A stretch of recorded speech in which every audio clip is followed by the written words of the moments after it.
Grabe oh. Para lang mag-board ka, kailangan ka bitbitin ng more than 5 people. Magbayad ka naman ng extra dyan.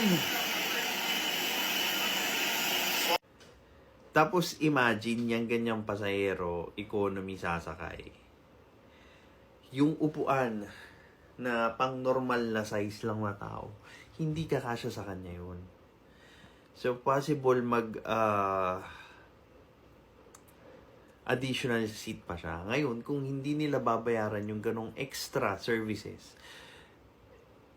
napaka-unfair naman nun.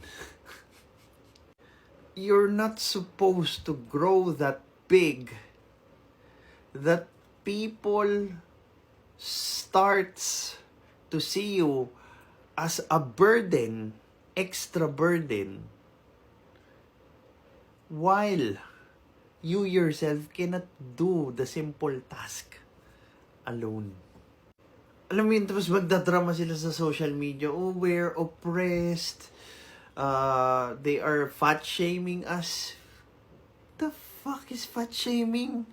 Hindi ba dapat yun yung maramdaman nung taong binubuhat ng higit 5 katao?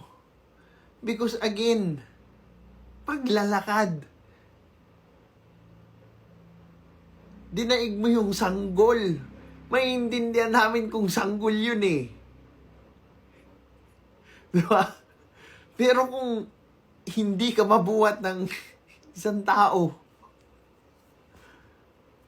there's something wrong.